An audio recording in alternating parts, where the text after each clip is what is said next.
ಹೆಣ್ಣು ಮಗಳ ಮೇಲೆ ಇದೇ ಪದಗಳು ಉಪಯೋಗ ಮಾಡಿದ್ರೆ ಏನು ಸುಮ್ಮನೆ ಬಿಡ್ತಿದ್ರ ಅವರು? ಹಿಂದೂ ಹೆಣ್ಣು ಮಕ್ಕಳಿಗೆ ಪರ್ಮನೆಂಟ್ ಗಂಡನ್ನ ನಮ್ಮ ಸರ್ಕಾರ ಕೊಟ್ಟಿದ್ದಂತ ಹೇಳಿದ್ರೆ ಸುಮ್ಮನೆ ಇರ್ತಾರ ಅವರು? ಇವ್ರು ಮಾತಾಡೋ ತರ ಒಂದು ಮುಸಲ್ಮಾನ ಒಂದು ಕ್ರೈಸ್ತ ಮಾತಾಡ್ಬಿಟ್ಟಿದ್ರೆ ಏನ್ ಗತಿ ಆಗಿರೋದು?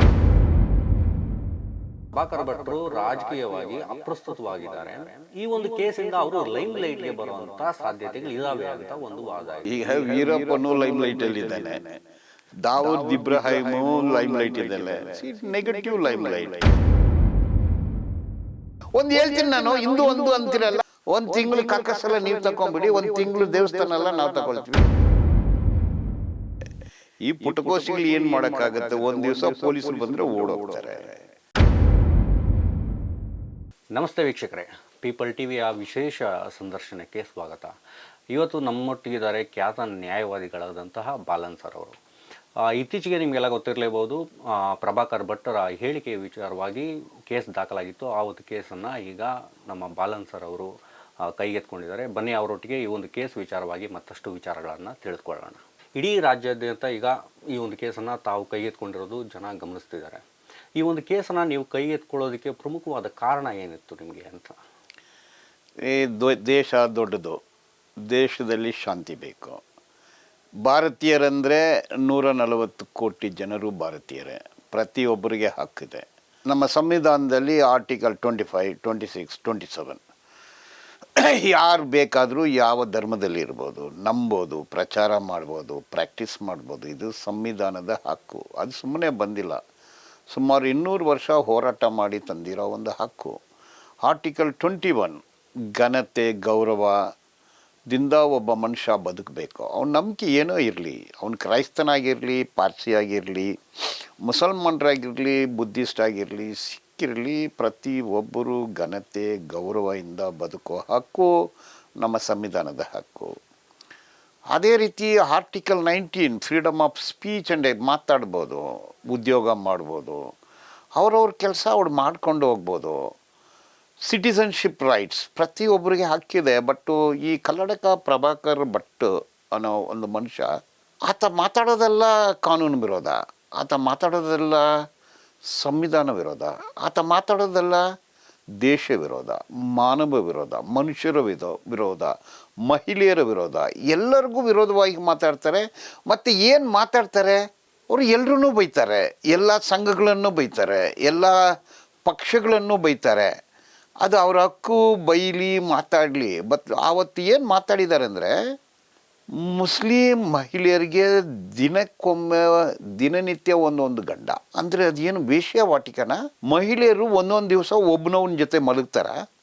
ಏನು ಮಾತಿದು? ಮುಸ್ಲಿಂ ಮಹಿಳೆಯರಿಗೆ ಪರ್ಮನೆಂಟ್ ಗಂಡನನ್ನು ಕೊಟ್ಟಿದ್ದು ಮೋದಿ ಸರ್ಕಾರ ಅಂತಾರೆ. ಏನು ಮೋದಿಯವರು ಆಕಾಶದಿಂದ ಗಂಡನ ತಂದು ಕೊಟ್ಬಿಟ್ರ? ಮುಸ್ಲಿಂ ಪಾಪ್ಯುಲೇಷನ್ 100 ವರ್ಷಕ್ಕೆ ಮೊದಲು ಎಷ್ಟಿತ್ತು ಅದೇ ಪಾಪ್ಯುಲೇಷನ್ನೇ ಈಗಲೂ ಇದೆ. 14 to 15% ಈಗಲೂ ಅಷ್ಟೇ ಇದೆ. ಎಲ್ಲಿ ಜಾಸ್ತಿ ಆಗಿದೆ? ಸುಳ್ಳು ಹೇಳ್ತಾ ಇದ್ದಾರೆ ಅವರು. ಅದರಿಂದ ಮೋದಿ ಸರ್ಕಾರ ಮುಸ್ಲಿಂ ಮಹಿಳೆಯರಿಗೆ ಪರ್ಮನೆಂಟ್ ಗಂಡನ್ನ, ಇದು ಎಂಥ ದುರಂಕಾರದ ಮಾತು, ಕೊಬ್ಬು ಮಾತ. ಇದು ಒಂದು ಮನುಷ್ಯ ಮಾತಾಡೋ ಮಾತನೇ ಇಲ್ಲ. ಇಂಥ ಮಾತೆಗಳು ಅಂದರೆ ಇಡೀ ಮಹಿಳೆಯರಿಗೆ, ಅವ್ರ ಗೌರವಕ್ಕೆ, ಅವ್ರ ಲಕ್ಷಣಕ್ಕೆ, ಇವರು ಈ ಪ್ರತಿಯೊಬ್ಬರು ದೇಶ ಪ್ರಜೆಗಳೇ. ಮುಸ್ಲಿಮ್ ಇದ್ದರೆ ಏನು, ಬೇರೆಯವರು ಇದ್ದರೆ ಏನು? ಮುಸ್ಲಿಮಲ್ಲಿನೂ ಡಾಕ್ಟರ್ ಇದ್ದಾರೆ, ಇಂಜಿನಿಯರ್ಸ್ ಇದ್ದಾರೆ, IAS ಆಫೀಸರ್ಸ್, IPS ಆಫೀಸರ್, ಮಿಲಿಟರಿನಲ್ಲಿದ್ದಾರೆ. ಇಡೀ ದೇಶಕ್ಕೆ ಮಕ್ಕಳನ್ನು ಕೂಡ ಹುಟ್ಟಿಸ್ತಾರೆ, ಆ ಮಕ್ಕಳನ್ನು ದೇಶ ಸೇವೆಗೆ ಕಳಿಸ್ತಾರೆ, ಅವ್ರಿಗೆ ಎಲ್ಲ ಹಕ್ಕುಗಳಿದೆ. ಅಂದರೆ ಒಂದು ಮಹಿಳೆಯರನ್ನೇ ವೇಶ್ಯಾವಾಟಿಕೆ ಮಾಡ್ತಾರೆ, ದಿನನಿತ್ಯ ಒಂದು ಗಂಡ, ಪರ್ಮನೆಂಟ್ ಗಂಡ ಇಲ್ಲ. ಈ ನಾನ್ಸೆನ್ಸ್ ಇಸ್ ದಿಸ್. ಇದು ಕಾನೂನು ವಿರೋಧ, ಸಂವಿಧಾನ ವಿರೋಧ ಮಾತ್ರ ಅಲ್ಲ, ಇದು ಒಂದು ಭಯೋತ್ಪಾದನೆ. It is a terrorist act. ಆದ್ದರಿಂದ ಅವರು ಮಾತಾಡಿದ್ದು ತಪ್ಪು. ಅದು ಅಷ್ಟು ಮಾತ್ರ ಅಲ್ಲ, ಲವ್ ಜಿಹಾದ್ ಅಂತಾರೆ. ಮುಸ್ಲಿಂ ಯುವಕರು ಯುವತಿಯರು ಲವ್ ಜಿಹಾದ್ ಮಾಡ್ತಾರೆ. ಯಾರಯ್ಯ ಮಾಡ್ತಾರೆ ಲವ್ ಜಿಹಾದು? ಲವ್ ಜಿಹಾದ್ ಅನ್ನೋ ಪದ ಯಾರ್ದು? ಇವ್ರದೇ. ಅದು ಏನು ಕುರಾನಲ್ಲಿದ್ದ, ಬೈಬಲಲ್ಲಿದ್ದ? ರಾಮಾಯಣ, ಮಹಾಭಾರತ, ವೇದ, ಉಪನಿಷತ್ತು, ಶ್ರುತಿ ಸ್ಮೃತಿ ಎಲ್ಲಿದೆ? ಯಾವ ಗ್ರಂಥದಲ್ಲಿ ಲವ್ ಜಿಹಾದು? ಇದನ್ನು ಸೃಷ್ಟಿ ಮಾಡಿದೆ ಈ ಪ್ರಭಾಕರ ಭಟ್ಟನೋ ಈ ಥರ ನೀಚ ಮನುಷ್ಯರು. ಅವರು ಕೋಮು ಗಲಭೆಗೋಸ್ಕರ, ಕೋಮುವಾದಕ್ಕೋಸ್ಕರ, ಜಾತಿವಾದಕ್ಕೋಸ್ಕರ, ದೇಶಕ್ಕೆ ದ್ರೋಹ ಮಾಡೋದಕ್ಕೋಸ್ಕರ ಇಂಥ ಒಂದು ಪದಗಳನ್ನ ಬಳಸ್ತಾರೆ.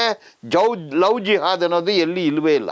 ಒಂದು ಹುಡುಗಿ ಹುಡುಗನ್ನ ಲವ್ ಮಾಡ್ಬೋದು, ಹುಡುಗ ಹುಡುಗಿನ ಲವ್ ಮಾಡ್ಬೋದು, ಅದು ಕ್ರೈಸ್ತವ ಹುಡುಗಿ ಹಿಂದೂ ಹುಡುಗನ್ನ ಲವ್ ಮಾಡ್ಬೋದು, ಪಾರ್ಸಿ ಹುಡುಗಿ ಮುಸ್ಲಿಂ ಹುಡುಗನ, ಯಾರನ್ನ ಲವ್ ಮಾಡಬೇಕು, ಯಾರ ಜೊತೆ ಬಾಳ್ಬೇಕು, ಯಾರ ಗಂಡ ಅನ್ನೋದನ್ನ ಅವರೇ ತೀರ್ಮಾನ ಮಾಡ್ಕೊಳ್ತಾರೆ. ನೀನು ಯಾರಯ್ಯ? ನಾನು ಯಾರನ್ನ ಪ್ರೀತಿ ಮಾಡಬೇಕು, ಯಾವನ್ನ ಲವ್ ಮಾಡಬೇಕು, ಯಾರನ್ನ ಮದುವೆ ಮಾಡಬೇಕು, ಯಾರ ಜೊತೆ ಸಂಸಾರ ಮಾಡಬೇಕು ಅನ್ನೋದು ಇದು ನನ್ನ ಮೂಲಭೂತ ಹಕ್ಕು, ಸಂವಿಧಾನದ ಹಕ್ಕು. ನೀನು ಯಾರು ಹೇಳೋದು? ಲವ್ ಜಿಹಾದ್ ಅಂದು ನೀವು ಯಾಕೆ ಹೇಳ್ತೀಯಾ? ಲವ್ ಜಿಹಾದ್ ಅನ್ನೋದು ದೇಶದ್ರೋಹ. ಲವ್ ಜಿಹಾದ್ ಅನ್ನೋ ಪದ ಸಂವಿಧಾನದ ವಿರೋಧ. ಆರ್ಟಿಕಲ್ 19ಗೆ ವಿರೋಧ, ಆರ್ಟಿಕಲ್ 14ಗೆ ವಿರೋಧ, ಆರ್ಟಿಕಲ್ 25, 26, 27ಗೆ ವಿರೋಧ. ಇದು ಕಮ್ಯುನಲ್ ಡಿಸ್ಹಾರ್ಮನಿ ಆಗುತ್ತೆ. ಆರ್ಟಿಕಲ್ 51A ಹೀಗೆ ವಿರೋಧ. ಅದರಿಂದ ಅದು ಕೂಡ ಭಯೋತ್ಪಾದನೆ. ಅವರು Karnataka control of organised crime ಆ್ಯಕ್ಟಲ್ಲಿ ಅವ್ರನ್ನ ಬಂಧಿಸಬೇಕು ಅನ್ನೋದು ಕೂಡ ಅವ್ರ ಮಾತೇ ಇಲ್ಲಿಂದ ಬರ್ತಾ ಇದೆ. ಮತ್ತೆ ಇನ್ನೊಂದು ಏನು ಹೇಳ್ತಾರೆ ಅವರು? ದೇಶವನ್ನು ಉಳಿಸ್ಬೇಕು. ಹೌದಪ್ಪ, ಯಾರು ಬೇಡ ಅಂತ ಹೇಳಿದ್ದೋ? ಸ್ವತಂತ್ರ ಹೋರಾಟ ಕಾಲದಲ್ಲಿ ಶೂದ್ರರು, ದಲಿತರು, ಕ್ರೈಸ್ತರು, ಮುಸಲ್ಮಾನರು ಹೋರಾಟ ಮಾಡಿದ್ದು. ಸಾವರ್ಕರ್ ಅಲ್ಲ, ಹೆಡ್ಗೇವರ್ ಅಲ್ಲ, ಗೋಲ್ವಾಲ್ಕರ್ ಅಲ್ಲ, ಮೂಂಜೆ ಅಲ್ಲ. ನೀವು ಎಲ್ಲರೂ ಕೂಡ ಬ್ರಿಟಿಷ್ನವ್ರ ಜೊತೆ ಇದ್ರಿ. ನಿಮ್ಮ ಗೋಲ್ವಾಲ್ಕರ್ ಏನು ಹೇಳಿದ್ರು? ಹಿಂದೂಗಳೇ, ಬ್ರಿಟಿಷ್ನವ್ರ ವಿರೋಧ ಹೋರಾಟ ಮಾಡಬೇಡಿ, ಬ್ರಿಟಿಷ್ನವ್ರಿಗೆ ಸಪೋರ್ಟ್ ಆಗಿರಿ, ಬ್ರಿಟಿಷ್ನವ್ರು ನಮ್ಮ ಜೊತೆ ಇರಲಿ, ಹೋರಾಟ ಮಾಡಕ್ಕೆ ಹೋಗಬೇಡ, ನಿಮ್ಮ ಶಕ್ತಿ ವೇಸ್ಟ್ ಮಾಡಬೇಡ ಅಂದು ಹೇಳಿದ್ದು Golwalkar. 1942 quit India movement, Mahatma Gandhi ನೇತೃತ್ವದಲ್ಲಿ 1.5 ಲಕ್ಷ ಜನ ಬಂಧಿಸಿ ಜೈಲಲ್ಲಿದ್ದರು. ದೀನ್ ದಯಾಳ್ ಉಪಾಧ್ಯಾಯ ಬ್ರಿಟಿಷ್ನವ್ರ ಜೊತೆ ಇದ್ದರು, ಬ್ರಿಟಿಷ್ನವ್ರ ಜೊತೆ ಆಡಳಿತ ಮಾಡ್ತಿದ್ರು. ನೀವು ದೇಶದ್ರೋಹಿಗಳು. ಸ್ವತಂತ್ರ ಹೋರಾಟ ಕಾಲದಲ್ಲಿ ನೀವು ಹೋರಾಟ ಮಾಡಿಲ್ಲಪ್ಪ. ನೀನು ಅವ್ರ ಜೊತೆ ನೀವು ಗುಲಾಮರಾಗಿದ್ರು, ಇಲ್ಲ ಅಂತೀರಾ? ಮಾತಾಡೋಣ ಬಾ, ಮಾತಾಡೋಣ ಬಾ, ಹಿಸ್ಟ್ರಿ ಇದೆ. ಈಗ ಬಂದು ದೇಶವನ್ನು ಉಳಿಸ್ಬೇಕು. ಅವ್ರು ಹೇಳ್ತಾರೆ ದೇಶವನ್ನು ಉಳಿಸೋದು ಹಿಂದೂಗಳಿಗೆ ಮಾತ್ರ ಸಾಧ್ಯ. ಮುಸಲ್ಮಾನರಿಗೆ ಬೇರೆ ಬೇರೆ ದೇಶ ಇದೆ, ಹಿಂದೂಗಳಿಗೆ ಒಂದೇ ದೇಶ ಇದೆ. ಏನು ಮಾತೇ ಇದು? ಇದರಲ್ಲೇ ಅವರು it is against sovereignty, integrity, territorial integrity. ಏನು ಮಾತಾಡ್ತೀಯ ನೀನು? ಇಂಡಿಯಾದಲ್ಲಿ ಮುಸ್ಲಿಂ ಇದ್ರೆ ಅವರು ಭಾರತೀಯರೇ, ಹಿಂದೂಗಳು. ಈಗ ನೇಪಾಲ್ ಹಿಂದೂ ದೇಶ, ಅಲ್ಲಿ ಹೋಗಿ ಸೇರ್ಕೊಂಡ್ಬಿಡ್ತೀಯ ನೀನು? ದುಬೈಯಲ್ಲಿ ಭಾರತೀಯರಿಗೆ ಸಿಟಿಸನ್ಶಿಪ್ ಕೊಡ್ತಾರಾ? ಸಿರಿಯಾದಲ್ಲಿ ಕೊಡ್ತಾರಾ? ಏನು ಮಾತಾಡ್ತೀಯ ನೀನು? ಇದು it is a calculated attack on minorities. ಅವರು ಒಂದು ನ್ಯಾಷನಲ್ ಕಾನ್ಷಿಯನ್ಸನ್ನು ಇದರಿಂದ ಸೃಷ್ಟಿ ಮಾಡ್ತಾರೆ. ಅವ್ರಿಗೆ ಏನು, they wanted to demonise, vilify Muslims in a Islamophobic environment. ಹಿಂಗೆ ಮಾತಾಡ್ತಾ ಇದ್ದಾರೆ. ಸೊ ಅದರಿಂದ ಇದು ಕೂಡ ಸಂವಿಧಾನದ ವಿರೋಧ. ಇಷ್ಟಿಗೆ ನಿಲ್ಲಿಸೋದಿಲ್ಲ, ಕೋರ್ಟನ್ನೇ ಟೀಕೆ ಮಾಡ್ತಾರೆ. ಕಸಾಬ್ಗೆ ಓವರ್ನೈಟ್ ಕೋರ್ಟ್ ತೆಗೆದಿತ್ತು. ದೇಶದ ಕೋರ್ಟ್ಗಳು ಸರಿಯಲ್ಲ ಅಂತ ಮಾತಾಡ್ತಾರೆ. ಕೋರ್ಟ್ ಮೇಲೆ ನಂಬಿಕೆ ಇಲ್ಲ ಅವ್ರಿಗೆ, ದಲಿತರ ಮೇಲೆ ನಂಬಿಕೆ ಇಲ್ಲ, ಕಾರ್ಮಿಕರ ಮೇಲೆ ನಂಬಿಕೆ ಇಲ್ಲ, ಕ್ರೈಸ್ತರ ಮೇಲೆ ನಂಬಿಕೆ ಇಲ್ಲ, ದೇಶದ ಜನರ ಮೇಲೆ ನಂಬಿಕೆ ಇಲ್ಲ. ಅವ್ರಿಗಿರೋದೆಲ್ಲ ಬ್ರಾಹ್ಮಣ, ಬನಿಯ, ಕ್ಷತ್ರಿಯ. ಹಿಂದೂಗಳೇ ಉಳಿಸ್ತಾರೆ ಅಂತಾರೆ. ಯಾವ ಹಿಂದೂ? ಬ್ರಾಹ್ಮಣೆಯಿಂದ, ಕ್ಷತ್ರಿಯಿಂದ, ವೈಶ್ಯೆಯಿಂದ, ಶೂದ್ರೆಯಿಂದ ಮತ್ತು ದಲಿತರಿಂದ, ಅದರಲ್ಲಿ ಮಾದಿಗರಿಂದ, ಒಳೆಯರಿಂದ. ಪ್ರಭಾಕರ್ ಭಟ್ರೆ, ಹಿಂದೂ ಅಂತೀಯಲ್ಲ, ಒಂದೊಂದು ಊರಲ್ಲಿ ಕೇರಿ ಬೇರೆ, ಊರು ಬೇರೆ, ಅಗ್ರಹಾರ ಬೇರೆ. ಅಗ್ರಹಾರದಲ್ಲಿ ಕೇರಿನಲ್ಲಿ ಇರೋರನ್ನ ಅಗ್ರಹಾರದಲ್ಲಿ ಮನೆ ಕೊಡಿಸ್ತೀಯ ನೀನು? ಅದಕ್ಕೆ ಹೋರಾಟ ಮಾಡಿದ್ಯಾ ನೀನು? ಊರು ಕೇರಿ ಒಂದೇ ಆಗ್ಬೇಕಂದು ಹೋರಾಟ ಮಾಡಿದ್ಯಾ ನೀನು? ಇಡೀ ದೇಶದಲ್ಲಿ 100 ಕೋಟಿ ಕಾರ್ಮಿಕರಿಗೆ ತಿನ್ನೋಕೆ ಊಟ ಇಲ್ಲ, ಅವರೆಲ್ಲ ಹಿಂದೂಗಳೇ. ಸೊ ಹಿಂದೂಗಳ ವಿರೋಧವಾಗಿ ಮಾತಾಡೋ ಒಂದು ಮನುಷ್ಯ, ಇದು ದೇಶ ವಿರೋಧ ಚಟುವಟಿಕೆ. ಅದರಿಂದ ಕೇಸ್ ರಿಜಿಸ್ಟರ್ ಆಗಿದೆ. ನನ್ನ ಪ್ರಕಾರ ಇದು ಅನ್ಲಾಫುಲ್ ಆಕ್ಟಿವಿಟೀಸ್ ಪ್ರಿವೆನ್ಷನ್ ಆ್ಯಕ್ಟ್ ಅಡಿಯಲ್ಲಿ ಅವರನ್ನು ಬಂಧಿಸಬೇಕು. ಅವರಿಗೆ ಜಾಮೀನು ಇಲ್ಲ, 43D5. ಇದೇ ರೀತಿ ಬೇರೆಯವರು, ಸಪೋಸ್ ಇವ್ರು ಮಾತಾಡೋ ಥರ ಒಂದು ಮುಸಲ್ಮಾನ ಒಂದು ಕ್ರೈಸ್ತ ಮಾತಾಡ್ಬಿಟ್ಟಿದ್ರೆ ಏನು ಗತಿ ಆಗಿರೋದು? ಹಿಂದೂ ಹೆಣ್ಣು ಮಗಳ ಮೇಲೆ ಇದೇ ಪದಗಳು ಉಪಯೋಗ ಮಾಡಿದರೆ ಏನು ಸುಮ್ಮನೆ ಬಿಡ್ತಿದ್ರು ಅವರು? ಹಿಂದೂ ಹೆಣ್ಣು ಮಕ್ಕಳಿಗೆ ಪರ್ಮನೆಂಟ್ ಗಂಡನ್ನು ನಮ್ಮ ಸರ್ಕಾರ ಕೊಟ್ಟಿದ್ದಂತ ಹೇಳಿದ್ರೆ ಸುಮ್ಮನೆ ಇರ್ತಾರೆ ಅವರು? ಹಿಂದೂಗಳ ದೇಶವನ್ನು ಉಳಿಸೋದು ಮುಸ್ಲಿಂ ಒಂದು ಯಾರಾಗಲಿ ಹೇಳ್ಬಿಟ್ಟಿದ್ರು ಸುಮ್ಮನೆ ಇರ್ತಾರೆ ಅವರು? ದೇಶವನ್ನು ಉಳಿಸೋದು ದೇಶದ ಜನರಯ್ಯ. ಬಂದೂಕ್ ತಗೊಂಡು ಕಾಶ್ಮೀರದಿಂದ ಕನ್ಯಾಕುಮಾರಿವರೆಗೆ ನಿಂತ್ಕೊಂಡಿರೋದು ಬಂಡೆ ಹೊಡೆಯೋರು, ಕಟ್ಟಡ ಕಟ್ಟೋರು, ಆ ಟಮಾಲ್ರು, ಕುರಿ ಮೇಯಿಸೋರು, ದನ ಮೇಯಿಸೋರು ಇವ್ರ ಮಕ್ಕಳು. ಬಂಡೆ ಹೊಡೆಯೋದು ನಾವು, ಕಟ್ಟಡ ಕಟ್ಟೋದು ನಾವು, ಕಸವನ್ನು ತೆಗೆಯೋದು ನಾವು. ಇಡೀ ದೇಶವನ್ನು ಕಟ್ಟೋರು ದುಡಿಯುವ ಜನರು, ಅದು ಮುಸಲ್ಮಾನರು ಸರಿ, ಅದು ಹಿಂದೂ ಕ್ರೈಸ್ತರು, ಪ್ರತಿ ಶ್ರಮಜೀವಿಗಳು. ದೇಶವನ್ನು ಕಟ್ಟಿದ್ದು ಶ್ರಮಜೀವಿಗಳೇ. ಬಟ್ಟು ನೀವಲ್ಲ, ನೀವು ಯಾವತ್ತೂ ಕಟ್ಟಿಲ್ಲ. ನೀವು ದೇಶಕ್ಕೆ ಅನ್ಯಾಯ ಮಾಡಿದ್ರ. ಮುಸಲ್ಮಾನರು ಬಂದಾಗ ನೀವು ಅವ್ರ ಜೊತೆ ಆಡಳಿತ ಮಾಡ್ತಿದ್ರು. Dutch, Portuguese, French, English. ಯಾರು ಅಧಿಕಾರಕ್ಕೆ ಬರ್ತಾರೋ ಅವ್ರ ಜೊತೆ ಓಡೋಗುವ ಜನರು ನೀವು ಯಾರ ಬಗ್ಗೆ ಏನು ಹೇಳ್ತಾ ಇದೆಯಾ? ಅದರಿಂದ ಇದು ಕಾನೂನು ವಿರೋಧ. ಬೇಲ್ ಕೊಡಬಾರ್ದು. ಇಂಥದ್ದವ್ರು ಇದ್ದರೆ ದೇಶದಲ್ಲಿ ಕೋಮು ಗಲಭೆ ಆಗುತ್ತೆ, ಒಡೆದಾಟ ಆಗುತ್ತೆ. ಅಂದರೆ ಅವ್ರನ್ನ ರಾಜಕೀಯ ವ್ಯಕ್ತಿ ಅಂತಾರೆ. ಏನು ರಾಜಕೀಯ? ದ್ವೇಷ ರಾಜಕೀಯ, ವೈಲೆಂಟ್ ರಾಜಕೀಯ, ದ್ವೇಷ ರಾಜಕೀಯ, ದೇಶ ವಿರೋಧ ರಾಜಕೀಯ, ಮಾನವ ವಿರೋಧ ರಾಜಕೀಯ. ಶಾಂತಿ ಬೇಕು, ಶಾಂತಿಗೆ ವಿರೋಧ. ಅವ್ರು ಕೊಲೆ ಮಾಡೋದನ್ನ ನಿಮ್ಮ ಕೆಲಸ. ಕರಾವಳಿ ಪ್ರದೇಶದಲ್ಲಿ ಕೊಲೆಗಳು ಆಗ್ತಾನೇ ಇದೆ. ಮಾಡೋರು ಯಾರು? ಸತ್ತವರು ಯಾರು? ಸತ್ತದ್ದು ಯಾರು? ಶ್ರೀಮಂತರ ಮಕ್ಕಳೆಲ್ಲ, ಎಲ್ಲ ಹಿಂದೂ ಇರಲಿ ಮುಸಲ್ಮಾನರು ಇರಲಿ, ಬಡತನ ಮಕ್ಕಳು. ಆದ್ದರಿಂದ ಇಂಥದ್ದವ್ರು ಕಾನೂನು ಹೋರಾಟ ಇದು. ಕಾನೂನು ರೀತಿ ಅವ್ರನ್ನ ಬಂಧಿಸಬೇಕು, ಅದನ್ನು ಪ್ರೂವ್ ಮಾಡಬೇಕು. ಅದಕ್ಕೆ ಏನು ಪನಿಷ್ಮೆಂಟ್ ಇದೋ ಅದು ಅವ್ರು ಅನುಭವಿಸ್ಲೇಬೇಕು. ಅದಕ್ಕೋಸ್ಕರನೇ ಈ ಕೇಸ್ ಹಾಕಿರೋದು. ಸರ್, ಈಗ ನೀವು ಇದ್ರ ಹಿಂದೆ ಮಾತಾಡಿದ್ರಿ ರಾಜಕೀಯದ ವಿಚಾರವಾಗಿ ಅಂತ. ಪ್ರಸ್ತುತ ಏನು ಪ್ರಭಾಕರ್ ಭಟ್ರು ರಾಜಕೀಯವಾಗಿ ಅಪ್ರಸ್ತುತವಾಗಿದ್ದಾರೆ. ಈ ಒಂದು ಕೇಸಿಂದ ಅವರು ಲೈಮ್ ಲೈಟ್ಗೆ ಬರುವಂಥ ಸಾಧ್ಯತೆಗಳು ಇದ್ದಾವೆ ಅಂತ ಒಂದು ವಾದ ಇದೆ. ಅದನ್ನು ಹೇಗೆ ಸಮರ್ಥನೆ? ಈಗ ವೀರಪ್ಪನು lime ಲೈಟಲ್ಲಿದ್ದಾನೆ, Dawood Ibrahim lime light ಇದ್ದಾನೆ. Negative lime light. ಅವ್ರು ಹೇಳ್ಬೇಕು, ಗೊತ್ತಾಗಬೇಕು ಇದು ದ್ವೇಷ ರಾಜಕೀಯ ಮಾಡ್ತಾರೆ ಇಂಥ ಜನರು, ದೇಶ ವಿರೋಧ ಜನರು ಇವರೆಲ್ಲ ದೇಶದಲ್ಲಿ ಕೋಮು ಗಲಭೆ ಮಾಡ್ತಾರೆ, ಮಾನವ ಹಕ್ಕುಗಳಿಗೆ ವಿರೋಧವಾಗಿ ಮಾತಾಡ್ತಾರೆ, ಮಕ್ಕಳಿಗೆ ಹೆಣ್ಣು ಮಕ್ಕಳ ವಿರೋಧವಾಗಿ ಮಾತಾಡ್ತಾರೆ, ಮಹಿಳೆಯರಿಗೆ ವಿರೋಧವಾಗಿ ಮಾತಾಡ್ತಾರೆ. ಈ ವಿಚಾರ ಜನರಿಗೆ ಗೊತ್ತಾಗಬೇಕು. ಇವ್ರ ಸಿದ್ಧಾಂತ ಏನು? ಇವ್ರು ಸ್ವತಂತ್ರ ಹೋರಾಟ ಕಾಲದಲ್ಲಿ ಇವ್ರ ಸಿದ್ಧಾಂತವಾದಿಗಳು ಎಲ್ಲಿದ್ದರು, ಹೀಗೆ ಎಲ್ಲಿದ್ದಾರೆ, ದೇಶದ ಪರಿಸ್ಥಿತಿ ಏನಿದೆ, ಇಡೀ ದೇಶವನ್ನು ಮಾರಾಟ ಮಾಡ್ತಾ ಇದ್ದಾರೆ. ದೇಶದಲ್ಲಿ ಇರುವ 100 ಕೋಟಿ ಹಿಂದೂಗಳಿಗೆ, 100 ಕೋಟಿ ಹಿಂದೂಗಳಿಗೆ ತಿನ್ನೋಕೆ ಊಟ ಇಲ್ಲ, ತಿನ್ನೋದಕ್ಕೆ ಗೊತ್ತಿಲ್ಲ, ಮಲ್ಕೊಳ್ಳೋಕೆ ಗೊತ್ತಿಲ್ಲ, ಬೆಡ್ ಇಲ್ಲ, ಬೆಡ್ರೂಮ್ ಇಲ್ಲ, ಪ್ರೈವೇಟ್ ರೂಮ್ ಇಲ್ಲ. 10,000 ಸಂಬಳ. ಮೆಟ್ರೋದಲ್ಲಿ ಕೆಲಸ ಮಾಡುವ ಹಿಂದೂಗಳಿಗೆ ತಿಂಗಳಿಗೆ 10,000 ಸಂಬಳ. ಗಾರ್ಮೆಂಟ್ಸಲ್ಲಿ ಕೆಲಸ ಮಾಡುವ ಹಿಂದೂಗಳಿಗೆ 10,000 ಸಂಬಳ. ಹೋಟ್ಲಲ್ಲಿ ಕೆಲಸ ಮಾಡೋ ಹಿಂದೂಗಳಿಗೆ 8,000 ಸಂಬಳ. ಆಸ್ಪತ್ರೆಯಲ್ಲಿ ಕೆಲಸ ಮಾಡುವ ಹಿಂದೂಗಳಿಗೆ 10,000 ಸಂಬಳ. 10,000ದಲ್ಲಿ ಊಟ ಮಾಡಿ ಮನೆ ಬಾಡಿಗೆ ಕಟ್ಟಿ ಬರೋದು ಹೋಗೋದು, ಒಳ್ಳೆಯದು ಕೆಟ್ಟದ್ದು, ಮಕ್ಕಳನ್ನ ಓದಿಸಿ ಮಾಡೋಕ್ಕಾಗುತ್ತಾ? ಈ ಥರ 100 ಕೋಟಿ ಜನರಿದ್ದಾರೆ. ಕೇಂದ್ರ ಸರ್ಕಾರದ ಮಿನಿಮಮ್ ವೇಜಸ್ ಎಷ್ಟು ಗೊತ್ತಾ? 300 ರೂಪಾಯಿ, 400 ರೂಪಾಯಿ ಪರ್ ಡೇ. ಇದು ಮೋದಿ ಸರ್ಕಾರದ ವೇತನ. ಹಿಂದೂಗಳಿಗೆ ನೀವು ಕೊಟ್ಟಿರೋದು 300ರಿಂದ 400 ರೂಪಾಯಿ. ಅಂದರೆ 9,000ದಿಂದ 12,000 ಹಿಂದೂಗಳಿಗೆ. ನೀವು ಒಬ್ಬರೊಬ್ಬರಿಗೆ 1,500 ರೂಪಾಯಿ ಕೊಡಿ. ಚೈನಾದಲ್ಲಿ 1 ಗಂಟೆಗೆ $3. ಇಂಡಿಯಾದಲ್ಲಿ 130 ಕೋಟಿ ಜನರಿಗೆ ಸಂಬಳನೇ $2 ಪರ್ ಡೇ. ಅಂದರೆ 130 ಕೋಟಿ ಜನರಿಗೆ ತಿಂಗಳಿಗೆ 6,000 8,000 ಬರುತ್ತೆ. ಇದರಲ್ಲಿ ಊಟ ಮಾಡೋಕ್ಕಾಗತ್ತಾ? ನಮ್ಮಲ್ಲಿ ಮನೆ ಇಲ್ಲ, ಸ್ಲಮ್ಮಲ್ಲಿ ಇದ್ದೀವಿ, ಕಕ್ಕಸ್ಗೆ ಕ್ಯೂ ನಿಂತ್ಕೊಳ್ತೀವಿ, ಮಲ್ಕೊಳ್ಳೋಕ್ಕೆ ನೆಲದ ಮೇಲೆ ಮಲ್ಕೊಳ್ತೀವಿ, ಒಂದು ಪಿಲ್ಲೋನು ಇಲ್ಲ. ಈ ಪರಿಸ್ಥಿತಿನಲ್ಲಿ 100 ಕೋಟಿ ಹಿಂದೂಗಳನ್ನ ಇಟ್ಬಿಟ್ಟು ಹಿಂದೂ ಅಂದರೆ ಯಾವ ಹಿಂದಯ್ಯ? ಒಂದು ಹೇಳ್ತೀನಿ ನಾನು, ಹಿಂದೂ ಒಂದು ಅಂತಿರಲ್ಲ. ಬೆಂಗಳೂರಲ್ಲಿ ಹಿಂದೂಗಳಿದ್ದಾರಾ ಇಲ್ವಾ? ದೇವಸ್ಥಾನಗಳು ಇದೆ, ಕಕ್ಕಸ್ಗಳು ಇದೆ. ಕಕ್ಕಸಲ್ಲಿ ದಲಿತರು ಇದ್ದಾರೆ, ಅವರು ಹಿಂದೂ ಅಂದೇ ಹೇಳ್ತೀರಾ, ಅವರು ಹಿಂದೂಗಳು. ದೇವಸ್ಥಾನದಲ್ಲಿ ಬ್ರಾಹ್ಮಣರು ಇದ್ದೀರಾ. ಸರ್, ಚೇಂಜ್ ಮಾಡ್ಕೊಳ್ಳೋಣ.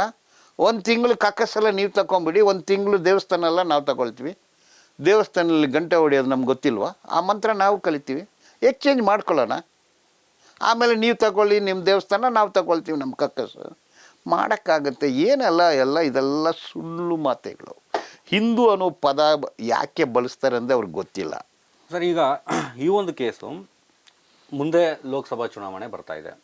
ಈ ಒಂದು ಕೇಸ್ನಿಂದ ಬಿ ಜೆ ಪಿಗೆ ಏನಾದರೂ ಲಾಭ ಆಗಬಹುದಾ? ಯಾಕಂದರೆ ಬಿ ಜೆ ಪಿ ಪರವಾಗಿ ಪ್ರಭಾಕರ್ ಭಟ್ರು ಇರೋದ್ರಿಂದ ಏನಾದರೂ ಲಾಭ ಆಗ್ಬಹುದಾ? ಬಿ ಜೆ ಪಿ ಪರ, ಕಾಂಗ್ರೆಸ್ ಪರ ಅನ್ನೋದು ಸೈಡು. ಅವರು ಮನುಷ್ಯರ ಪರ ಇದ್ದಾರಾ ಇಲ್ವಾ, ಮಹಿಳೆಯರ ಪರ ಇದ್ದಾರಾ ಇಲ್ವಾ, ಇಷ್ಟೇ ಎರಡು. ಅವರು ಮನುಷ್ಯರಿಗೆ ವಿರೋಧವಾಗಿದ್ದಾರೆ, ವೋಟರ್ಸ್ ಎಲ್ಲ ಮನುಷ್ಯರೇ. ಮಹಿಳೆಯರಿಗೆ ವಿರೋಧವಾಗಿದ್ದಾರೆ, ವೋಟರ್ಸ್ ಎಲ್ಲ ಮಹಿಳೆಯರೇ. ಮಹಿಳೆಯರು ಪುರುಷರು ವಿರೋಧ ಇದ್ದಾರೆ. ಸೊ ವೋಟರ್ಸ್ ಎಲ್ಲ ಮಹಿಳೆಯರು ಪುರುಷರೇ, ಏನು ನಾಯಿ ಹಂದಿ ಬಂದು ಓಟ್ ಹಾಕೋದಿಲ್ಲ. ಹೌದು. ಅದರಿಂದ ಅವ್ರು ಮನುಷ್ಯರ ವಿರೋಧ ಇರ್ತಾರೆ. ಮನುಷ್ಯರು ತೀರ್ಮಾನ ಮಾಡ್ತಾರೆ, ಅವ್ರು ಹೇಳೋದು ಕರೆಕ್ಟಾ ತಪ್ಪ ಅನ್ನೋದು ನಾನು ಯಾರು ಹೇಳೋಕ್ಕೆ, ಜನರಿಗೆ ತೀರ್ಮಾನ ಮಾಡಬೇಕು. ನಿಮಗೆ ಈಗ ಕೂಲಿ ಕಡಿಮೆ ಇದೆ, ನಿಮಗೆ ಮನೆ ಇಲ್ಲ, ಬೆಲೆ ಏರಿಕೆ ಆಗಿದೆ, ನಿನಗೆ ಕೆಲಸ ಸಿಗ್ತಾ ಇಲ್ಲ, ಉದ್ಯೋಗ ಅನ್ನೋದು ಇಲ್ಲ ಕಂಡ್ರೆ. ಎಲೆಕ್ಟ್ರಿಸಿಟಿ ರೇಟ್ ಜಾಸ್ತಿ ಮಾಡಿದ್ದೀರಾ, ಟ್ರಾನ್ಸ್ಪೋರ್ಟೇಷನ್ ರೇಟ್ ಜಾಸ್ತಿ ಮಾಡಿದ್ದೀರಾ, ಪೆಟ್ರೋಲ್ ರೇಟ್ ಜಾಸ್ತಿ ಮಾಡಿದ್ದೀರಾ, ಹೋಟೆಲ್ನಲ್ಲಿ ಹೋಗಿ ತಿನ್ನೋಕ್ಕಿಲ್ಲ. ಈ ಪರಿಸ್ಥಿತಿನಲ್ಲಿ ಕರ್ನಾಟಕದಲ್ಲಿ ಎಷ್ಟು ಗೊತ್ತಾ, GDP ಕರ್ನಾಟಕದ್ದು 16,60,000 ಕೋಟಿ, 16 lakh crores. 13% ಕನ್ನಡಿಗರು ಹಿಂದೂಗಳು 30 ರೂಪಾಯಿಗೂ ಕಡಿಮೆ ಅರ್ನಿಂಗ್ ಮಾಡ್ತಾ ಇದ್ದಾರೆ ಅನ್ನೋದು ಅಂಕಿಅಂಶ ಹೇಳುತ್ತೆ. ಅಂದರೆ 1 ಕೋಟಿ ಕನ್ನಡಿಗರಿಗೆ ಮನೆ ಇಲ್ಲ, ಮಠ ಇಲ್ಲ, ಊಟ ಇಲ್ಲ, ತಿಂಡಿ ಇಲ್ಲ. ಇವರೆಲ್ಲ ಕೂಡ ಹಿಂದೂಗಳೇ. ಉಳಿದವರು ಫ್ಯಾಕ್ಟ್ರಿನಲ್ಲಿ ಏನು ಸಂಬಳ ಕೊಡ್ತೀರಾ ನೀವು? ಎಲ್ಲನೂ ಹೊರಗುತ್ತಿಗೆಯಲ್ಲಿ ಇಟ್ಕೊಂಡಿದ್ದೀರಾ. ಎಷ್ಟು 500 ನೀವು ಎಷ್ಟು ಫಿಕ್ಸ್ ಮಾಡಿದ್ದೀರಾ ಕರ್ನಾಟಕದಲ್ಲಿ? 513 ರೂಪಾಯಿ ಪರ್ ಡೇ. ತಿಂಗಳಿಗೆ 12,000 ರೂಪಾಯಿ ಬರುತ್ತೆ. DA ಒಂದು 2,000, ಇಷ್ಟೇ ಕೂಲಿ. 14,000. 14,000ದಲ್ಲಿ ಗಂಡ ಹೆಂಡತಿ ಮಕ್ಕಳು ಬಾಳಕ್ಕಾಗತ್ತೆ? ಇದು ಅವ್ರಿಗೆ ಗೊತ್ತಾಗಬೇಕು, ಯಾರು ಏನು ಮಾಡ್ತಾರೆ ಅನ್ನೋ ಅವ್ರಿಗೆ ಗೊತ್ತಾಗಬೇಕು. ಇಲ್ಲ ನಾನು ಇಲ್ಲಿ ಹಳ್ಳ ಇದೆ ಬೀಳ್ಬೇಡಪ್ಪ, ಅದು ಹಳ್ಳ ಅಂತೀವಿ. ಇಲ್ಲ ನಾವು ಬೀಳ್ತೀವಿ ಅಂದರೆ ನಾವೇನು ಮಾಡೋಕ್ಕಾಗತ್ತೆ? ನೀವು ಬಾಳ್ಬೇಕಾ? ಕರೆಕ್ಟಾಗಿ ಯೋಚನೆ ಮಾಡಿ ಓಟ್ ಹಾಕಿ. ಸರಿ, ಈಗ ಹಿಂದೂಗಳನ್ನು ತುಳಿತಕ್ಕೆ ಒಳಪಡಿಸ್ತಾ ಇದ್ದಾರೆ. ಪ್ರಭಾಕರ್ ಭಟ್ರು ಹಿಂದೂ, ಸೊ ಹಿಂದೂಗಳನ್ನು ತುಳಿತಕ್ಕೆ ಒಳಪಡಿಸ್ತಾ ಇದ್ದಾರೆ. ಈ ರೀತಿ ಆಗಿ ಒಂದಷ್ಟು ಗಲಭೆಗಳೇನಾದರೂ ಶುರುವಾದರೆ ಅದನ್ನು ಫೇಸ್ ಮಾಡೋದು ಹೇಗೆ ಅಂತ ಮುಂದೆ ನೋಡಿ. ಈಗ ಫೇಸ್ ಮಾಡೋದು, ನಮ್ಮದು ದೇಶದಲ್ಲಿ ಕೋರ್ಟ್ ಇದೆ, ಪೊಲೀಸರಿದ್ದಾರೆ, ಪೊಲೀಸ್ ಕೈಯಲ್ಲಿ ಬಂದೂಕಿದೆ, ಮಿಲಿಟ್ರಿ ಇದೆ, ಆರ್ಮಿ ಇದೆ, ಏರ್ಫೋರ್ಸ್ ಇದೆ. ಇಡೀ ಯಾವ ಯುದ್ಧ ಬಂದ್ರೇನೋ ಫೇಸ್ ಮಾಡೋ ಶಕ್ತಿ ದೇಶಕ್ಕಿದೆ. ಈ ಪುಟಕೋಸಿಗಳು ಏನು ಮಾಡೋಕ್ಕಾಗತ್ತೆ? ಒಂದು ದಿವಸ ಪೊಲೀಸರು ಬಂದರೆ ಓಡೋಗ್ತಾರೆ. ದೇಶ ದೊಡ್ಡದು, ಕಾನೂನು ದೊಡ್ಡದು, ಕೋರ್ಟು ದೊಡ್ಡದು, ವ್ಯವಸ್ಥೆ ದೊಡ್ಡದು. ಯಾವ ದೊಡ್ಡ ಶಕ್ತಿ ಬಂದ್ರೇನೋ ಫೇಸ್ ಮಾಡೋ ಶಕ್ತಿ ದೇಶಕ್ಕಿದೆ. ಇಲ್ಲ ಅಂತೀರಾ? ಇದೆ ಸರ್, ಖಂಡಿತ ಇದೆ. ಫೇಸ್ ಆಗುತ್ತೆ. ಹಿಟ್ಲರ್ ಸತ್ತೋದ, ಮುಸೋಲಿನಿ ಸತ್ತೋದ, ಫ್ರಾಂಕೋ ಸತ್ತೋದ, ಪಿಂಚೋಟೋ ಚಿಲಿನಲ್ಲಿ ಸತ್ತೋದ, ಇಡೀ ಅಮ್ಮನ್ ಸತ್ತೋದ. ಇವ್ರು ಏನು ಮಹಾ ಆಕಾಶದಿಂದ ಹುಟ್ಬಿಟ್ಟಿದ್ದಾರೆ. ಎಷ್ಟು ದಿವಸ ಮೋಸ ಮಾಡೋಕ್ಕಾಗುತ್ತೆ ನೀವು? ಜನ ತಿರುಗಿ ಬಿಡ್ತಾರೆ. ಎಲೆಕ್ಷನ್ನಲ್ಲಿ ಸೋಲಿಸಿದ್ದಾರೆ ನಿಮ್ಮನ್ನು. ಸೌತಲ್ಲಿ ನೀವು ಇಲ್ಲವೇ ಇಲ್ಲ, ನಾರ್ತಲ್ಲಿ ಏನೋ ಭಜನೆ ಮಾಡ್ತಾ ಇದ್ದೀರಾ, EVM ಮೆಷಿನಿಂದ ಗೆದ್ಕೊಂಬರ್ತಾ ಇದ್ದೀರಾ. ಕೋಮು ಗಲಭೆ ಬಂದರೆ ಜನ ಫೇಸ್ ಮಾಡ್ತಾರೆ. ಎಲ್ಲರನ್ನೂ ಕೊಳ್ಳೋಕ್ಕಾಗುತ್ತೆ ಇವರು? ಯಾರು ಗೊತ್ತಿಲ್ಲ ಅಂದರೆ ನೈಟಲ್ಲಿ ಹೊಡೆದ್ಬಿಟ್ಟು ಓಡೋಗ್ಬಿಡೋದು. ಎಲ್ಲ ಫೇಸ್ ಮಾಡ್ತಾರೆ. ಸರ್, ಈಗ ಈ ಒಂದು ಕೇಸನ್ನು ದಾಖಲು ಮಾಡಿರ್ತಕ್ಕಂಥದ್ದು ನಜ್ಮಾ ಚಿಕ್ಕನೇರಳೆ ಅಂತವರು. ಅವರು JDS ಪಕ್ಷದಲ್ಲಿ ಗುರುತಿಸ್ಕೊಂಡಿದ್ದಾರೆ. ಈಗ ಮಂಡ್ಯದಲ್ಲಿ JDS BJP ಬೆಂಬಲಿತ ಅಭ್ಯರ್ಥಿಯಾಗಿ ಕುಮಾರಸ್ವಾಮಿಯವರು ಬರ್ತಾರೆ ಅನ್ನೋ ಒಂದಂಥ ಮಾತಿದೆ. ಈಗ BJP ಪರವಾಗಿ ಕೆಲಸ ಮಾಡ್ತಿದ್ದಂಥ ವ್ಯಕ್ತಿ ವಿರುದ್ಧನೇ ಇವರು ಕೇಸನ್ನು ದಾಖಲು ಮಾಡಿರ್ತಕ್ಕಂಥದ್ದು. ಸೊ ಇದ್ರ ಬಗ್ಗೆ ನೀವು ಯಾವ ರೀತಿ ವಿಶ್ಲೇಷಣೆ ಮಾಡ್ತೀರಿ? ಅದು ಪಾಲಿಟಿಕ್ಸು, ಅದು ಅವ್ರದ್ದು ಪರ್ಸ್ನಲ್ಲು. ಅವ್ರು JDSಲ್ಲಿ ಇರ್ತಾರೆ, BJPಯಲ್ಲಿ ಇರ್ತಾರೆ, ಅದು ಅವ್ರ ಇಷ್ಟ. ಕಲ್ಲಡ್ಕ ಪ್ರಭಾಕರ್ ಒಂದು ವ್ಯಕ್ತಿ ಈ ಥರ ಪದಗಳು ಉಪಯೋಗ ಮಾಡಿದ್ದಾರೆ. ಆಟ್ಸಪ್ ಟು ನಜ್ಮಾ ಡ್ರಾಫ್ಟ್ ಮಾಡಿ ಚನ್ನಪಟ್ಟಣ ಹೋಗಿ ಕೇಸ್ ನೋಂದಣಿ ಮಾಡಿದ್ದಾರೆ. ತದನಂತರ ಅಲ್ಲಿಗೆ ನಿಂತಿಲ್ಲ ಅವರು. ಇದನ್ನು ಹೈಕೋರ್ಟಲ್ಲಿ ಅಪ್ಲಿಕೇಶನ್ ಹಾಕಿದ್ದಾರೆಂದು ನನ್ನ ಹತ್ರ ಕೇಸ್ ಕೊಟ್ಟಿದ್ದಾರೆ. ಅಷ್ಟು ಮಾತ್ರ ಅಲ್ಲ, ಶ್ರೀರಂಗಪಟ್ಟಣಕ್ಕೆ ನನ್ನನ್ನು ಕರೆದುಕೊಂಡು ಹೋಗಿದ್ದಾರೆ. ಇಷ್ಟು ಕೆಲಸ ಮಾಡಿದ್ದಾರೆ. ಅವ್ರು JDS ಕಾಂಗ್ರೆಸ್ಸ ನೀವು ಅವ್ರನ್ನೇ ಕೇಳಬೇಕು, ಅದು ಅವ್ರಿಗೆ ಬಿಟ್ಟಿದ್ದು. ಈ ಕೇಸು, ಈ ಪದಗಳು ಏನು ಮಾತಾಡಿದ್ದಾರೆ, ಸೊ ದೇಶ ದೊಡ್ಡದು, ಯಾವ ಪಾಲಿಟಿಕ್ಸ್ ಇರಲಿ, ಕರ್ನಾಟಕನೂ ದೊಡ್ಡದು. ದೇಶ ಕರ್ನಾಟಕ ಜನರ ಕೈಯಲ್ಲಿದೆ. ಕರ್ನಾಟಕವನ್ನು ಕಟ್ಟಿದ್ದು ಜನರೇ, ದೇಶವನ್ನು ಕಟ್ಟಿದ್ದು ಜನರೇ. 5-6 ಸಾವಿರ ವರ್ಷಗಳಿಂದ ಕಟ್ಟಿರೋ ದೇಶ ಇದು. ನೆನ್ನೆ ಮೊನ್ನೆ ಯಾರೋ ಕಟ್ಟಿರೋದಲ್ಲ, ಶ್ರಮಜೀವಿಗಳು. ಬೆಂಗಳೂರು ಒಂದು ಕಾಲದಲ್ಲಿ ಕಾಡು ಕಟ್ಟಿದರೆ ನಾಡು, ಕಟ್ಟಿಲ್ಲ ಅಂದರೆ ಕಾಡು. ಕಾಡನ್ನು ನಾಡಾಗ ಮಾಡಿದ್ದು ಶ್ರಮಜೀವಿಗಳು, ಇವರೇನಲ್ಲ. ಸೊ ದೇಶವನ್ನು ಕಟ್ಟಿರೋರು ಅವರು ತೀರ್ಮಾನ ಮಾಡ್ತಾರೆ. ಇದು ಪಾಲಿಟಿಕ್ಸು, ಇದು ಅದು. ಸಿದ್ಧಾಂತ ಪ್ರಕಾರ ಪ್ರಭಾಕರ ಭಟ್ ಅವರ ಸಿದ್ಧಾಂತ ದೇಶ ವಿರೋಧ ಸಿದ್ಧಾಂತ, ಅದನ್ನು ಸೋಲಿಸಲೇಬೇಕಾಗುತ್ತೆ. ಸರ್, ಈಗ ಪ್ರಭಾಕರ್ ಭಟ್ರದ್ದು ಯಾವುದೇ ಹೇಳಿಕೆಗಳಾಗಿರಲಿ, ಅವುಗಳೆಲ್ಲ ಒಂದು ಕಡೆ ಧರ್ಮದ ವಿಚಾರವಾಗಿ ಇರುತ್ತವೆ. ಮತ್ತೊಂದು ಕಡೆ ನೋಡೋದಾದರೆ ಅದು ಕಾಂಗ್ರೆಸ್ ವಿರುದ್ಧವಾಗಿರುತ್ತದೆ, ಬಹುತೇಕ ಕಾಂಗ್ರೆಸ್ ವಿರುದ್ಧವಾಗಿರುತ್ತದೆ. ಸೊ ಈ ಕಾಂಗ್ರೆಸ್ನಲ್ಲಿ ಇರತಕ್ಕಂಥ ಯಾರಾದರೂ ಜನ ನೀವು ಈ ಒಂದು ಕೇಸನ್ನು ತಗೊಂಡಿರೋದ್ರಿಂದ ನಿಮ್ಮ ಹತ್ರ ಈ ಒಂದು ಕೇಸ್ ವಿಚಾರವಾಗಿ ಏನಾದರೂ ಮಾತಾಡಿದಾರೆ ಅಥವಾ ಬೆಂಬಲವನ್ನು ಕೊಡೋ? No chance. ಒಟ್ಟಾರೆ ಈಗ ನೀವು ಮಾತ್ರ ಈ ಒಂದು ಕೇಸನ್ನು ಹ್ಯಾಂಡಲ್? ಹೌದೌದು, ಯಾರು ನಮಗೆ ಬಂದಿಲ್ಲ. ಕಾಂಗ್ರೆಸ್ ಇದರಲ್ಲಿ ಪಾರ್ಟಿ ಎಲ್ಲ ಏನಿಲ್ಲ. ಮತ್ತು ಇನ್ನೊಂದು ವಿಚಾರ ಇದೆ ಸರ್. ಈಗ ಇದೇ ವಿಚಾರವನ್ನು ಇನ್ನೊಂದು ಮುಂದಕ್ಕೆ ಕೇಳೋದಾದರೆ, ಪ್ರಭಾಕರ್ ಭಟ್ರು BJP ಪರವಾಗಿರ್ತಕ್ಕಂಥವ್ರು, ಕಾಂಗ್ರೆಸ್ ವಿರುದ್ಧವಾಗಿರ್ತಕ್ಕಂಥವ್ರು. ನೀವು ಈ ಕೇಸನ್ನು ತಗೊಂಡಿದ್ದೀರಿ. ಒಂದು ಕಡೆ ಏನೋ ಜನ ಮಾತಾಡೋದೇನು ಅಂತಂದರೆ, ಪ್ರಭಾಕರ್ ಭಟ್ರ ಟೀಮ್ ಜನ ಮಾತಾಡೋದು, ಇವರು ಕಾಂಗ್ರೆಸ್ನ ಏಜೆಂಟ್ ಆಗಿ ಕೆಲಸ ಮಾಡ್ತಿದ್ದಾರೆ, ಹಾಗಾಗಿ ನಮ್ಮ ವಿರುದ್ಧ ಇದ್ದಾರೆ, ಹಿಂದೂಗಳ ವಿರುದ್ಧ ಇದ್ದಾರೆ ಅಂತಕ್ಕಂಥದ್ದು. ಇದನ್ನು ಹೇಗೆ ನೀವು ನೋಡಿ? ನಾನು ಬರೀ ಲಾಯರ್ ಅಲ್ಲ. ಬೆಂಗಳೂರಲ್ಲಿರೋ ಪೌರ ಕಾರ್ಮಿಕರಿಗೆ ಬೆಳಗ್ಗೆ 5 ಗಂಟೆ 4 ಗಂಟೆಗೆ ಎದ್ದು ಓಡಾಡಿ ಕೂಲಿಗೋಸ್ಕರ ಹೋರಾಟ ಮಾಡಿದ್ದೀನಿ ನಾನು.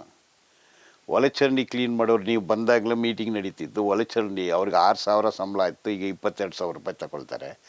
ರೇಸ್ ಕೋರ್ಸಲ್ಲಿ ನಾನು ಕೆಲಸ ಮಾಡಿದ್ದೀನಿ. ಬಂಡೆ ಹೊಡೆಯೋರು, ಕಟ್ಟಡ ಕಟ್ಟೋರು, ಅಮಾಲರು, ರೈಲ್ವೆ ಕಾಂಟ್ರಾಕ್ಟ್ ಲೇಬರ್ಸು, ಎಲ್ಲ ಕಡೆನೂ ದುಡಿಯುವ ಜನರಿಗೆ ನಾನು ಹೋರಾಟ ಮಾಡ್ತೀನಿ. ನಾನು ಗೌರ್ಮೆಂಟಿಂದ ಇದುವರೆಗೆ ಯಾರ ಹತ್ರನೂ ದುಡ್ಡೇ ತಗೊಂಡಿಲ್ಲ. ಈಗ ಗೌರಿ ಲಂಕೇಶ್ ಕೇಸಲ್ಲಿ ನಾನು ಸ್ಪೆಷಲ್ PP ಎಷ್ಟುವರೆಗೆ ನಾನು 1 ರೂಪಾಯಿ ತಗೊಂಡಿಲ್ಲ. ಸಪೋಸ್ ಅವ್ರು ನನಗೊಂದು ಫೀಸ್ ಕೊಟ್ರೇನೋ ಅದು ಯಾವುದೋ ಒಂದು ಸಂಘಟನೆಗೆ ಕೊಟ್ಬಿಡ್ತೀನಿ ನಾನು. ಹ್ಯೂಮನ್ ರೈಟ್ಸ್ಗೆ ಹೋರಾಟ ಮಾಡೋರು. ಇದು ಎಲ್ಲ ಏನು ಪಬ್ಲಿಕ್ ಸರ್ವಿಸ್ ಮಾಡ್ತೀನಿ, ನೀವು ಎಲ್ಲಾಗಲಿ BHAL, BHEL, BML, KGF, Ranipete ಎಲ್ಲಿ ಕೆಲಸ ಮಾಡಿದ್ರು ನನ್ನ ದುಡ್ಡೇ ಹಾಕ್ಕೊಂಡು ಹೋಗ್ತೀನಿ. ಯಾರ ಹತ್ರನೂ 1 ರೂಪಾಯಿ ಮುಟ್ಟೋದಿಲ್ಲ. ಕೆಲವು ಸಂದರ್ಭದಲ್ಲಿ ಒಳ್ಳೆ ಅರಿಯರ್ಸ್ ಬರುತ್ತೆ, ಅವರು 50,000 1 ಲಕ್ಷ ವಸೂಲು ಮಾಡಿ ಸರ್ ನೀವೇ ಇಟ್ಕೊಳ್ಳಿ ಅಂತಾರೆ. ನಾನು 1 ರೂಪಾಯಿ ಮುಟ್ಟೋದಿಲ್ಲ. ನಾನು ಯಾರಿಗೂ ಏಜೆಂಟ್ ಇಲ್ಲ, ಎಂಥದ್ದು ಇಲ್ಲ. ನಾನು ಯಾಕೆ ಏಜೆಂಟ್ ಆಗ್ತೀನಿ? ನಾನು ಸೀನಿಯರ್ ಕ್ರಿಮಿನಲ್ ಲಾಯರಪ್ಪ, ಒಳ್ಳೆ ಟ್ರಯಲ್ ನಡೆಸೋ ಲಾಯರು. ನನಗೆ ಅವನ ಹತ್ರ ಇವನ ಹತ್ರ ಹೋಗಿ ಕೈ ತೋರಿಸ್ತೋ ಏನೋ? ನಮ್ಮ ಇದುವರೆಗೆ ಯಾರ ಹತ್ರನೂ 1 ರೂಪಾಯಿ ಮುಟ್ಟೋಲ್ಲ. ಸುಳ್ಳು ಹೇಳಿ 1 ರೂಪಾಯಿ ತಗೊಳ್ಳಲ್ಲ. ಅರ್ಥ ಆಯ್ತಾ? ಸಿಂಪಲ್ ಲೈಫಲ್ಲಿ ಲೀಡ್ ಮಾಡ್ತಾಯಿದ್ವಿ. ಇಲ್ಲಾಂದರೆ ನಾನು ಸೀನಿಯರ್ ಕ್ರಿಮಿನಲ್ ಲಾಯರು. ಹೆಂಗಿರಬೇಕು? ಬೆನ್ಸ್ ಕಾರು, ಆಡಿ ಕಾರಲ್ಲಿ ಇರಬೇಕು. 50% ನಾನು ದುಡಿಯುವ ಜನರಿಗೋಸ್ಕರ ವರ್ಕ್. ಈಗಿಲ್ಲ, 40 ವರ್ಷದಿಂದ ವರ್ಕ್ ಮಾಡ್ಕೊಂಬರ್ತೀನಿ. ನನ್ನ ಮೇಲೆ ನೀವು ಅವ್ರ ಏಜೆಂಟ್ ಇವ್ರ ಏಜೆಂಟ್ ಅಂದರೆ ಅದು ಕಲ್ಪನೆ, ಹೊಟ್ಟೆ ಊರಿ. ನಾನು ಫೈಟ್ ಮಾಡ್ತೀನಿ, ಯಾರು ಏನಾಗಲಿ ಹೇಳ್ಕೊಂಡು ಹೋಗ್ಲಿ, I char A bit for it. ಈಗ ಮತ್ತೊಂದು ತುಂಬ ಇಂಪಾರ್ಟೆಂಟ್ ವಿಚಾರ.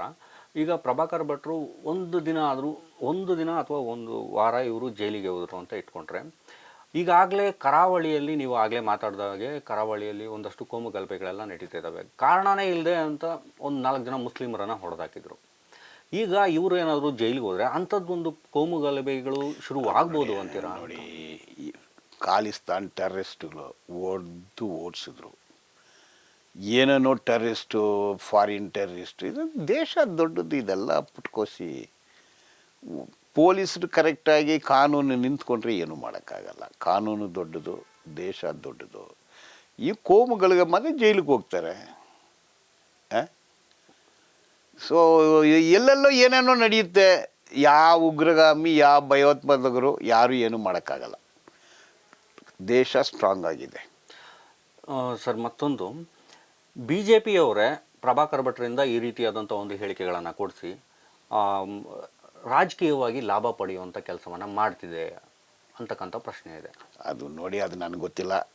BJP ಬೇರೆ, ಕಲ್ಲಡ್ಕ ಪ್ರಭಾಕರ್ ಬೇರೆ, ಬಜರಂಗದಲ್ ಬೇರೆ, RSS ಬೇರೆ, ವಿಶ್ವ ಹಿಂದೂ ಪರಿಷತ್ ಬೇರೆ, ABVP ಬೇರೆ, ಬನವಾಸಿಗಳು ಇದೆಲ್ಲ ಒಂದೇ. ಇದೆಲ್ಲ ಒಂದೇ. ಸೊ ಅವ್ರಿಗೆ ಹೇಳೋದು ಇವ್ರಿಗೆ ಹೇಳೋದಲ್ಲ, ಇದೆಲ್ಲ ಒಂದೇ. ನೀವು ಹೆಂಗೆ ಬೇರೆ ಬೇರೆ ಅಂತ ಹೇಳ್ತೀರಾ? ಇದೆಲ್ಲ ಒಂದೇ. ಅವ್ರ ಸಿದ್ಧಾಂತನೇ ಅದು. ಇದೇ ಸಿದ್ಧಾಂತವನ್ನು 3000 ವರ್ಷದಿಂದ ಅವರು ಆಡಳಿತ ಮಾಡಿಕೊಂಡೇ ಬರ್ತಾ ಇದ್ದಾರೆ. ಊರು ಕೇರಿ ಅಗ್ರಹಾರ ಯಾರು ಮಾಡಿದ್ದು? ಶೂದ್ರರ ಊರು ಬೇರೆ, ಅಗ್ರಹಾರ ಬೇರೆ, ಮಾದಿಗರ ಊರು ಬೇರೆ, ಹೊಲೆಯರ ಊರು ಬೇರೆ, ಬ್ರಾಹ್ಮಣರ ಊರು ಬೇರೆ. ಅದರಲ್ಲಿ ಕಾಂಪೋಸಿಷನ್ ಹೆಂಗಿದೆ? ದೊಡ್ಡ ಶ್ರೀಮಂತ, ಅವನು ರೌಡಿ. ಇದು ಥರ ಒಂದು ಸಿಸ್ಟಮ್ 3000 ವರ್ಷದಿಂದ ಬಂದಿದೆ ಅದು.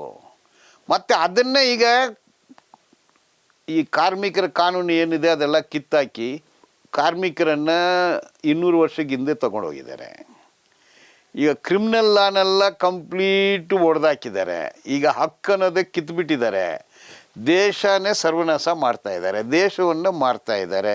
Institution, planning commission, court, election commission ಎಲ್ಲ ಒಡೆದಾಕಿದ್ದಾರೆ. ಸಿಸ್ಟಮೇ ಇಲ್ಲ, ದರೋಡೆ ನಡೀತಾ ಇದೆ.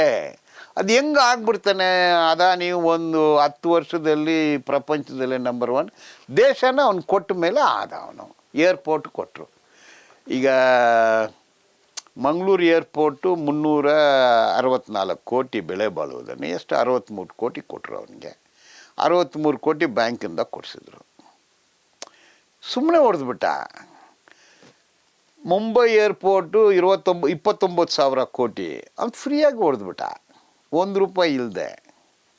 ಸೀಪೋರ್ಟು, ಏರ್ಪೋರ್ಟು ಎಲ್ಲನೂ ಈಗ DRDO, ಡಿಫೆನ್ಸ್ ರಿಸರ್ಚ್ ಡೆವಲಪ್ಮೆಂಟು, ಪ್ರತಿಯೊಂದು ಅದಾನಿಗೆ ಕೊಡ್ತಾರೆ. ಈಗ ಮೊನ್ನೆ ಏನಾಗಿದೆ, DRDO ರಿಸರ್ಚು. ಸೊ ಇವನ ಹತ್ರ ಇಷ್ಟೊಂದು ಆಫೀಸು ಇಲ್ಲ ಅದಾನಿ ಹತ್ರ.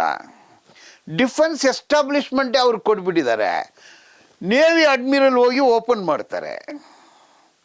ಪ್ರಧಾನಮಂತ್ರಿ ಆಸ್ಟ್ರೇಲಿಯಾ ಹೋಗ್ತಾರೆ, ಜೊತೆಯಲ್ಲಿ ಅದಾನಿ ಹೋಗ್ತಾರೆ. ಅಲ್ಲಿ ಕೋಲ್ ಡೀಲ್ ಆಗುತ್ತೆ. SBI ಬ್ಯಾಂಕಿಂದ 6,000 ಕೋಟಿ ದುಡ್ಡು ಹೋಗುತ್ತೆ. ಪ್ರಧಾನಮಂತ್ರಿ ಶ್ರೀಲಂಕಾಗೆ ಹೋಗ್ತಾರೆ, ಡೀಲ್ ಆಗುತ್ತೆ. ಎಲೆಕ್ಟ್ರಿಸಿಟಿ ಕಾಂಟ್ರಾಕ್ಟ್ ಅದಾನಿಗೆ ಸಿಗುತ್ತೆ. ನಮ್ಮ ಬಾಂಗ್ಲಾದೇಶ್ ಪ್ರಧಾನಮಂತ್ರಿ ಹೋಗ್ತಾರೆ, ಅಲ್ಲಿ ಎಲೆಕ್ಟ್ರಿಸಿಟಿ ಡೀಲ್ ಅದಾನಿಗೆ ಸಿಗುತ್ತೆ. ಇಡೀ ಪ್ರಪಂಚ ಎಲ್ಲ ಓಡ್ತಾರೆ. ಇವ್ರು ಎಲ್ಲೆಲ್ಲೂ ಹೋಗ್ತಾರೆ, ಡೀಲ್ಗಳಾಗುತ್ತೆ, ಕಾಂಟ್ರಾಕ್ಟು ಅದಾನಿಗೆ ಸಿಗುತ್ತೆ.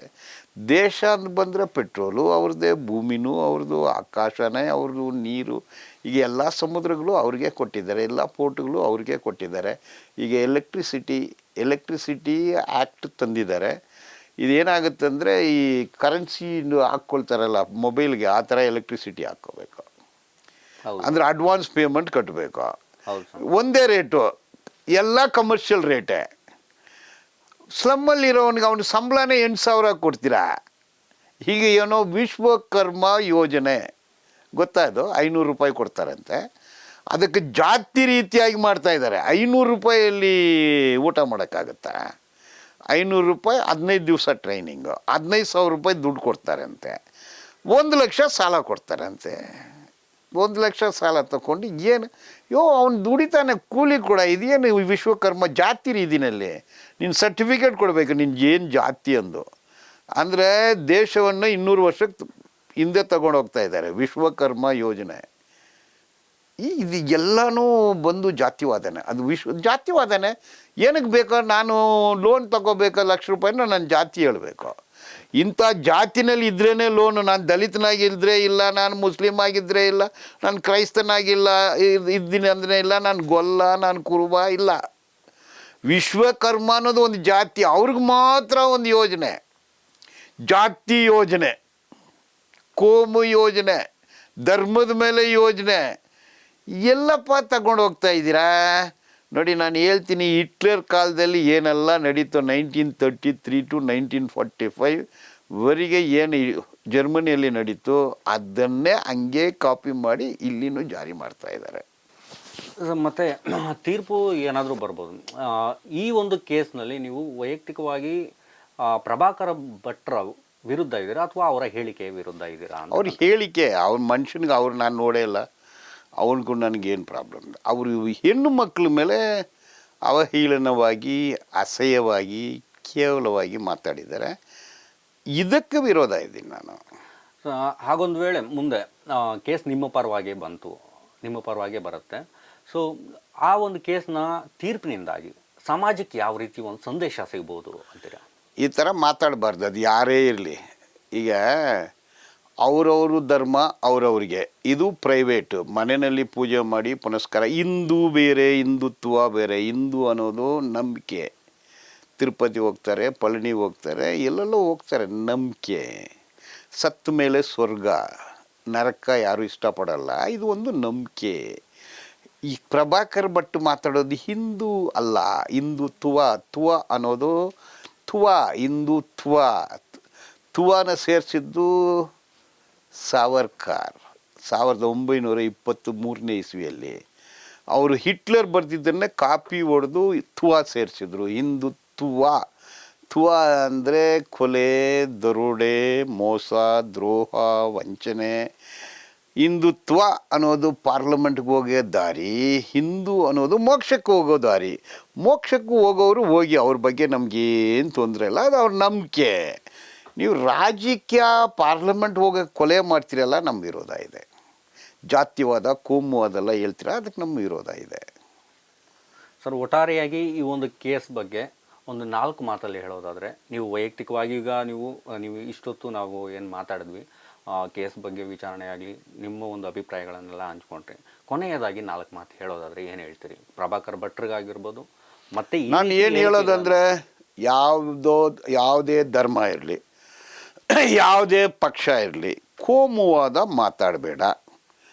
ಭಾರತ್ ಮಾತಾ, ಈ ದೇಶದಲ್ಲಿ ಹುಟ್ಟಿರೋ ಎಲ್ಲ ಜನರು ಭಾರತ ಮಾತಾ ಮಕ್ಕಳೇ. ಅದರಲ್ಲಿ ದ್ವೇಷ ಬೇಡ. ಹಿಂದೂ ಭಾರತ್ ಮಾತಾ ಬೇರೆ, ಕ್ರಿಶ್ಚಿಯನ್ ಭಾರತ್ ಮಾತಾ ಇಲ್ಲ. ಒಂದೇ ಭಾರತ್ ಮಾತಾ, ಒಂದೇ ದೇಶ. ಅದರಲ್ಲಿ ಬೇರ್ಪಡಿಸಿ ಮಾತಾಡಬೇಡ. ಹಿಂದೂ ಮುಸ್ಲಿಮ್ ಅಂದು ಮಾತಾಡಬೇಡ, ಕ್ರಿಶ್ಚಿಯನ್ ಹಿಂದೂ ಅಂದು ಮಾತಾಡಬೇಡ, ಜಾತಿ ಬಗ್ಗೆ ಮಾತಾಡಬೇಡ. ಜಾತಿ ಧರ್ಮ ಮನೆಯಲ್ಲಿ ಇಟ್ಕೊಳ್ಳಿ, ಪೂಜಾ ಪುನಸ್ಕಾರ ದೇವಸ್ಥಾನದಲ್ಲಿ ಇಟ್ಕೊಳ್ಳಿ, ರಾಜಕೀಯ ಮಾತಾಡಿ. ಸಂವಿಧಾನ ಚೌಕಟ್ಟಿನಲ್ಲಿ ರಾಜಕೀಯ ಮಾಡಿ. ಅದನ್ನು ಬಿಟ್ಟು ಹೋಗಿ ಕೋಮು ಗಲಭೆ, ಭಯೋತ್ಪಾದನೆ ಇದು ಬೇಡ. ಮಾಡಿದರೆ ನಿಮ್ಮ ಮೇಲೆ ಕಾನೂನು ಬೀಳುತ್ತೆ ಅನ್ನೋದು ಒಂದು ಮೆಸೇಜ್. ತುಂಬ ಧನ್ಯವಾದಗಳು ಸರ್. ಇದಿಷ್ಟು ಪ್ರಭಾಕರ್ ಭಟ್ರ ಕೇಸ್ ವಿಚಾರವಾಗಿ ನಾವು ಬಾಲನ್ ಸರ್ ಅವ್ರ ಜೊತೆ ಮಾತನಾಡಬೇಕಾಗಿದ್ದಂಥ ಮಾತುಗಳು, ನಿಮಗೆ ತಿಳಿಸಬೇಕಾಗಿದ್ದಂಥ ವಿಚಾರಗಳು, ಅವರ ಅಭಿಪ್ರಾಯಗಳನ್ನೆಲ್ಲ ಭಾಳ ಸ್ಪಷ್ಟವಾಗಿ ತಿಳಿಸ್ಕೊಟ್ಟಿದ್ದಾರೆ. ತುಂಬ ಧನ್ಯವಾದಗಳು ಸರ್. ನಿಮ್ಮ ಅಮೂಲ್ಯವಾದ ಟೈಮನ್ನು ನಮಗೋಸ್ಕರ ಕೊಟ್ಟಿದ್ದೀರಿ. ನಿಮ್ಮ ಈ ಒಂದು ಕೇಸಲ್ಲಿ ನಿಮಗೆ ಜಯ ಸಿಗಲಿ ಅಂತ ನಾವು ನಾಡಿನ ಎಲ್ಲ ಸಮಾನ ಮನಸ್ಕರ ಪರವಾಗಿ ನಾವು ಆಶಿಸ್ತೇವೆ ಸರ್. ಧನ್ಯವಾದಗಳು. Thank you.